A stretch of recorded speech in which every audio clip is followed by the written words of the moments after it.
As 6 experiências que mudaram o mundo. O sonho de Faraday. O início humilde. Michael Faraday nasceu em 1791, perto de Elephant and Castle, no sul de Londres. Na época chamava-se Newington, mas estava na contramão da trajetória. A vida foi dura para os Faradays. Pouco antes de Michael nascer, a recente invenção na Revolução Industrial das máquinas movidas a vapor tinha deixado seu pai, um ferreiro de Yorkshire, sem emprego. Então ele levou a família para Londres em busca de trabalho. Bem ou mal, eles se sustentavam. Ele entregava jornal. Então, chamou a atenção de um encadernador que trabalhava e vivia em Baker Street. Ele começou a encadernar, a montar os livros que ele lia. Aqui estão as anotações de Faraday sobre os livros que ele ajudava a encadernar. Ele estava fascinado pela eletricidade e com estranhos fenômenos naturais, como o raio e o peixe elétrico. Ele era um garoto muito curioso. Ele sempre manteve seu lado criança a vida toda. A eletricidade foi o grande mistério da juventude de Faraday. O que era esta estranha força que aparecia durante as tempestades? Ainda mais intrigantes para o jovem encadernador eram as notícias da Itália que mudariam o curso de sua vida. Ele descobriu um modo de fazer artificialmente essa coisa de eletricidade. Uma vida de rã. Aqui no meu jardim, com o Dr. Bryson Gore, eu vou reviver a impressionante descoberta da bateria. E um cientista na Itália chamado Galvani estudava as rãs e as pernas delas. Eu tenho uma aqui. Eu vou pegar. Esta é a perna de uma rã dissecada. Ele também estudava os nervos e para manuseá-la usava um pequeno gancho. Ele notou que se a rã estivesse assim e se pegasse um outro arame e preso em cima tocasse assim na perna da rã, você só tem que achar o ponto. Isso, você conseguiu, é aí. Aí. Pronto. Isso.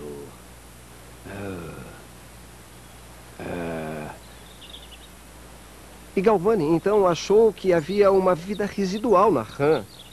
E era ela que estava produzindo a eletricidade.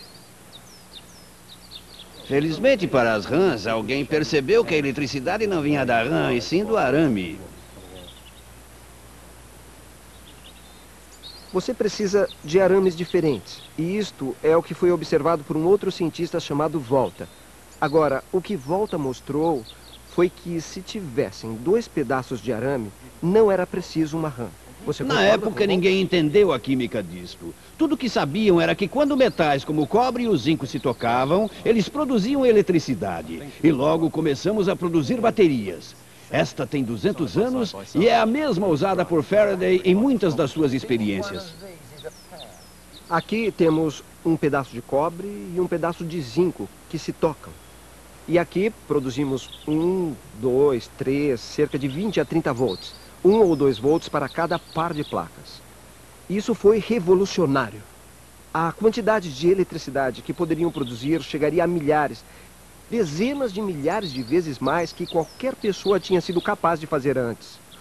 Mas ninguém sabia o que fazer com toda essa corrente de eletricidade. E isso teria permanecido como uma curiosidade científica se não tivesse interessado a Michael Faraday. De encadernador a lavador de garrafas. Na época de Faraday, as novas descobertas científicas chamavam muito a atenção do público. Para descobrir tudo sobre elas, as pessoas iam para Albemarle Street, perto do West End de Londres. Este é o Royal Institution, um tipo de teatro científico onde as últimas descobertas eram representadas no palco em frente a um público pagante. Se o Royal Institution era um teatro, sua estrela era Sir Humphrey Davy, um cientista brilhante, um artista carismático. Seu charme era lendário. Então, um dia, por puro acaso, o pretendente a cientista Michael Faraday conseguiu um dos cobiçados ingressos para assistir ao grande Dave. Uma das pessoas para quem ele estava encadernando livros, um dos clientes da loja, era membro da Royal Institution e tinha alguns ingressos para as palestras e os ofereceu a Faraday.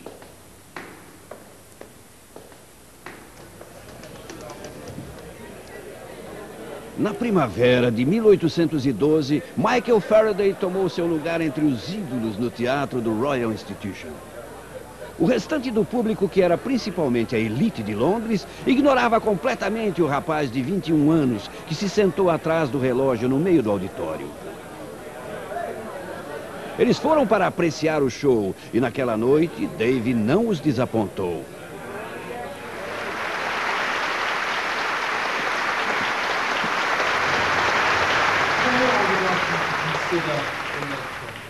O que Faraday viu naquela noite desconcertou-o. Agora, mais que tudo no mundo, ele queria um trabalho como assistente de Dave. E ele surgiu com um plano. Ele faria anotações detalhadas de tudo que Dave dizia e fazia. E usou suas habilidades de encadernador para entregar tudo como um presente a Dave. Ele presenteou Dave e disse: "Dê-me um emprego." E Dave disse a ele: "Meu conselho seria para continuar sendo encadernador. A ciência é uma tarefa árdua e não paga bem." E Faraday disse: "Bem, mas tenho certeza de que os homens da ciência são pessoas conhecidas e de moral." E Dave riu e disse: "Em alguns anos ele mostraria o quanto estava errado, mas Faraday persistiu: 'Por favor, dê-me um emprego.'" E parece que ele chegou a fazer cópias de algumas coisas para Dave. Mais tarde, felizmente o assistente entrou numa briga com um fabricante de instrumentos e foi morto. E Dave ofereceu trabalho a ele. No princípio, Faraday lavava garrafas e fazia cópias das anotações de Dave. Era difícil. As pessoas tratavam empregados como Faraday como servos. Mas Faraday estava determinado a servir a ciência, custasse o que custasse. Além da ardente curiosidade, Faraday era motivado pela sua religião. Desde a infância, ele tinha sido um membro de uma obscura seita puritana chamada Sandemanians. Os Sandemanians acreditavam que todas as palavras da Bíblia eram literalmente verdadeiras e que o mundo tinha sido criado segundo os planos de Deus. E era dever do Faraday, cientista, entender esse plano. Ele parecia muito interessado em conhecer a natureza. E fez disso um significado religioso. Deus era para ser adorado aos domingos, parte da sua festa de Manion, mas também para ser adorado no laboratório, à medida em que descobria mais e mais sobre a obra de Deus. A alteração da agulha.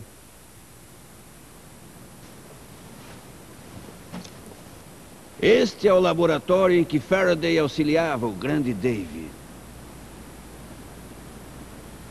Na época, ele e todos os grandes homens da ciência europeia estavam completamente desconcertados por um fenômeno que chamavam de eletromagnetismo. Eles observavam o acontecimento de coisas estranhas quando colocavam a agulha de uma bússola perto do fogo. Quando não fluía eletricidade pelo fio, a agulha apontava normalmente para o norte. Mas quando passava uma corrente elétrica pelo fio, a agulha mudava de direção. Ninguém conseguia explicar o porquê.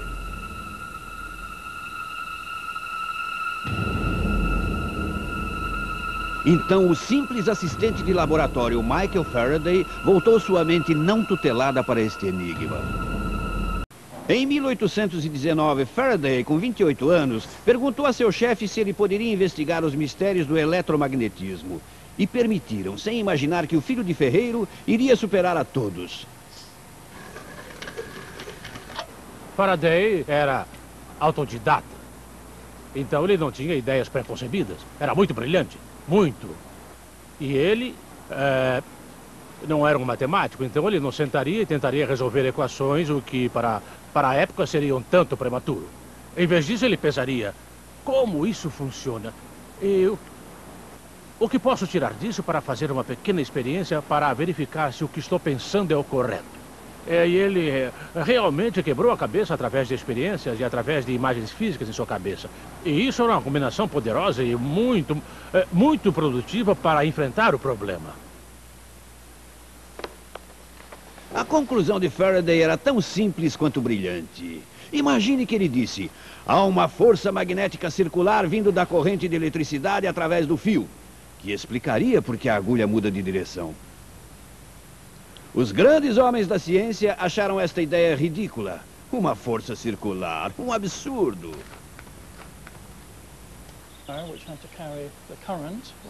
No meu barracão, o especialista em Faraday, professor Dave Gooding, vai me mostrar como Faraday fez sua primeira grande experiência para tentar provar que estavam todos errados. Ele pendurou um fio de cobre sobre uma vareta imantada que foi presa à base de um copo de vidro. Então, ele encheu o copo com mercúrio, um metal líquido que conduz eletricidade. Se Faraday estivesse certo sobre a força circular, então uma vez que a corrente elétrica fluísse pelo fio, ela giraria o ímã. Então aqui temos a bateria. E a corrente que sai dela passa por estes terminais. Sim. E sobe para o mercúrio. E não se liga a nada, fica aí. Não, ela entra no mercúrio. Entra? E o mercúrio é um condutor metálico líquido. Certo. Certo? E o condutor e o fio podem se mover nele. Do mercúrio, a corrente sobe pelo fio e desce por este terminal. É este aqui. Certo? Faraday ainda era assistente de Dave nessa época? Nesta época, sim, ele era. E esta foi uma das primeiras pesquisas independentes. Normalmente, ele faria suas anotações no diário do laboratório da Royal Institution, mas estas eram suas notas particulares em seu caderno, e ele começou a trabalhar independentemente do Dave. Então a carreira científica de Faraday estava em jogo. Se ele estivesse certo, se o fio realmente girasse ao redor do ímã, a elite científica da Inglaterra teria de aceitar aquele filho de ferreiro sem instrução em seu grupo. E lá vai ele. Aqui está o primeiro motor a eletricidade do mundo e a prova da intuitiva compreensão do plano divino de Faraday. A única pista de como Faraday se sentiu naquele dia são duas palavras em seu diário: muito satisfatório. Ele ficou muito entusiasmado porque pela primeira vez ele tinha produzido um movimento contínuo. O movimento de algo apenas através da eletricidade e do magnetismo. A elite científica aceitou o rapaz do sul de Londres com uma exceção notável. Sir Humphrey Davy ficou com ciúmes do sucesso do seu protegido.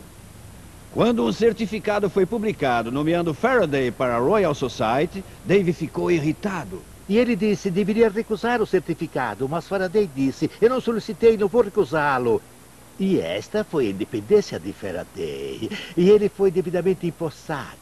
Mas acho que alguém tinha de ver isso como um filho se separando de seu pai. E eles nunca fizeram as pazes. Davy morreu poucos dias depois. Ele nunca veria as maiores conquistas de Faraday.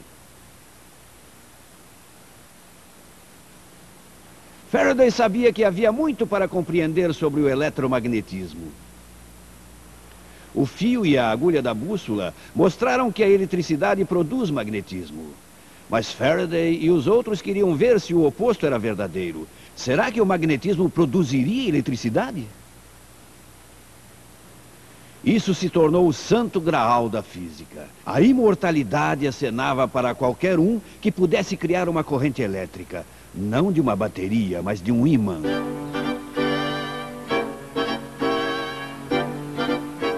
E cada cientista na Europa sentia-se desafiado por este problema.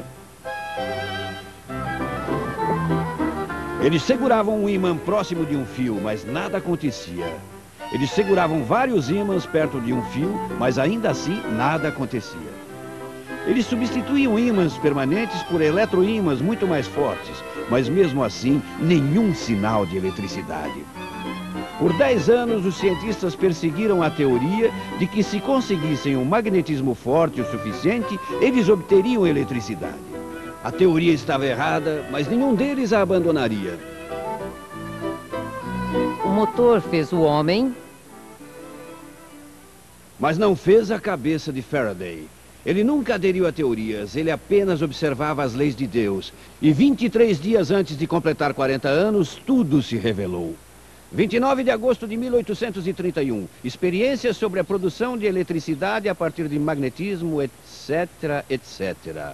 Ele tinha um aro de ferro de 2 centímetros de grossura com 15 centímetros de diâmetro externo. Tendo vários metros de cobre enrolados em uma metade, ele é isolado por barbante e chita. Vamos chamar este lado de aro A e este lado de B. Até agora, Faraday não tinha feito nada novo. A bobina A era um eletroímã, a B era apenas um longo fio. Faraday esperava que o aro, de alguma forma, concentraria o magnetismo vindo da bobina A para a B. Carregou aquela bateria de placas duplas de 10 centímetros quadrados, colocou a bobina no lado B, uma bobina, e conectou suas extremidades por um fio de cobre até uma agulha imantada, no meu caso, este medidor. E agora, finalmente, o mistério de como obter eletricidade por meio de um ímã estava para ser solucionado. Então, ele juntou as pontas de uma das partes do lado A com uma bateria.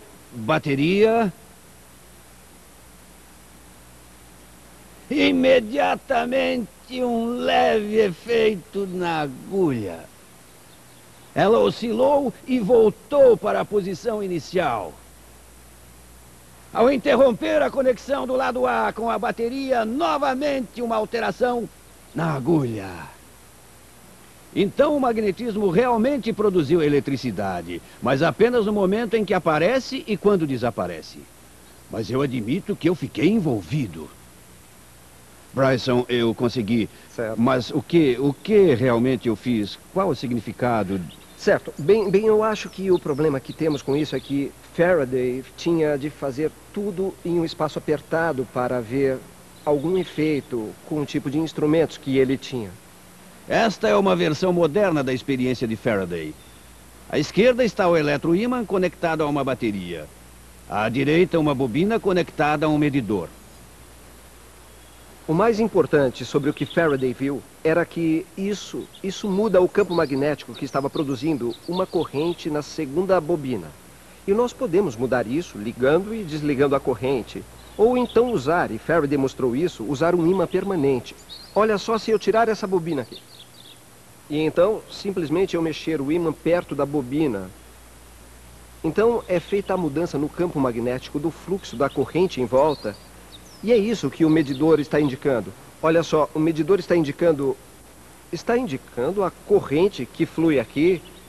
E o que faz a corrente fluir é exatamente a mudança do campo magnético. Certo, então a partir deste ímã, eu estou produzindo eletricidade. Olha só, você é a estação de energia de Battersea, que é como nós geramos energia na maioria das grandes estações de energia de hoje. Então Faraday conseguiu. Ele obteve energia de um magnetismo quando todos os outros tinham falhado, cegos por suas ideias pré-concebidas. Essa foi a genialidade de Faraday. Lidar com os mistérios da natureza com a mente aberta.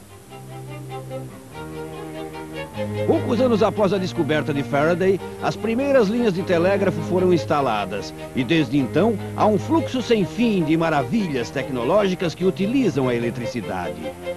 O filho do ferreiro mudou o mundo para sempre. O sonho se torna verdadeiro. Por volta de 1840, o jovem que se sentou no fundo do teatro durante uma palestra de Sir Humphrey Davy era agora mais famoso que seu mentor. Multidões reúnem-se para ver suas palestras. E como Davy, antes dele, mulheres desfaleciam frente à sua imensa intelectualidade. Só para informar, eles bebiam muito mais vinho do Porto naquela época. Eis um depoimento. Era uma eloquência irresistível que compelia a atenção e insistia na simpatia. Havia um brilho em seus olhos que nenhum pintor poderia copiar e nenhum poeta poderia descrever. Seu brilho parecia enviar uma estranha luz para dentro dos corações de sua congregação. Seu entusiasmo, às vezes, levava ao êxtase, quando ele observava as belezas da natureza e quando levantava o véu dos seus mistérios mais profundos. A história química de uma vela. Por volta dos 40 anos, Michael Faraday tinha alcançado seu sonho de infância, de se tornar um grande homem da ciência. Ele se manteve fiel aos princípios sublimes que o motivaram desde o início.